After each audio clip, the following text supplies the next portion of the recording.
Leader, first of all, I want to thank you for your very comprehensive speech. I know many of us will read it a number of times. Thank you.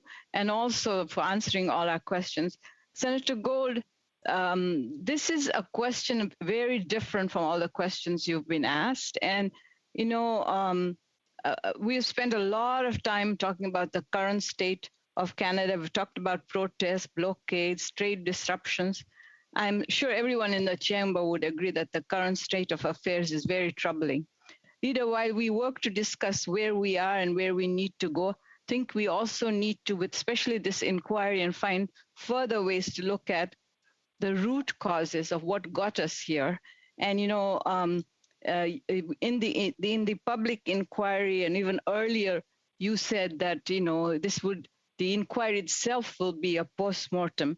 So my question to you, will this inquiry look at, not only look at why the act was invoked, but also look at what led to this situation? Specifically, will the inquiry look into how the root issues which underpin the mass occupations we have seen across Canada contributed to the creation of this situation? Senator Gold. Well, thank you for your question and your kind words. The inquiry that's contemplated in Section 63 is relative, or the mandate, terms of reference, if I may use that term, are fairly circumspect and fairly brief. And I'm going to read from it so that I can create the framework for my further elaboration. What is contemplated is an inquiry into the circumstances that led to the declaration being issued and the measures dealing with the emergency. The inquiry, like committees in this place and in others, have broad latitude subject to the terms that set them up, as I said earlier, to determine what issues that they want to look at, what witnesses they may want to call, what facts that they want to explore further. I am confident that a fair reading of this act in the context of what the inquiry is supposed to provide is certainly broad enough to look beyond simply the events of 3 weeks ago or what might have been brewing under the surface, but the larger social, political, demographic, cultural issues that I think underlie your and many of our concerns. There is a problem in this country that people face. There are problems that people face that are independent of the protest, that have to do with feelings of being left out of the good life, impacts of globalization.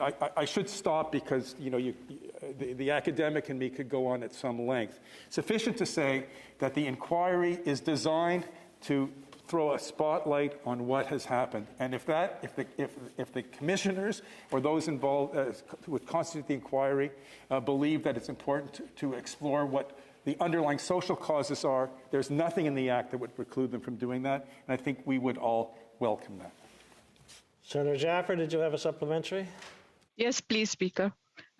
Senator Gold, as a person of African descent and a Muslim, extra police powers always really worry me, and I have firsthand experience of it. In 2001, I was in the chamber, and we passed the Terrorism Act, and my community is still suffering from the effects of what we passed in 2001. And what I want to know, has anybody thought of how to reach out to African Canadians, to Indigenous people, to people of color, so that they are not extra policed under these acts? I know many of them were not directly involved, but I can tell you I've heard from many people in the community now that these will be more powers that can be used against us. Have you had any discussions with any ministers or the Prime Minister about this? Thank you. Senator Gold. Well, although I'm not at liberty to disclose the content of conversations, let me say this. At least what we have seen on the ground in Ottawa and elsewhere, there is no evidence that the people of color, Muslims or other vulnerable communities or marginalized communities were subject to, quote, extra policing. Rather on the contrary. Those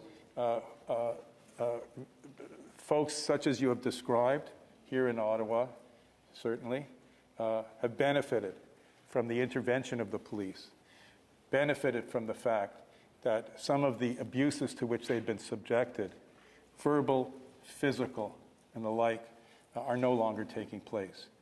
Again, these are temporary measures in an extraordinary circumstance, and these are not powers that are going to last 1 minute longer than the emergency requires. Senator Brazeau.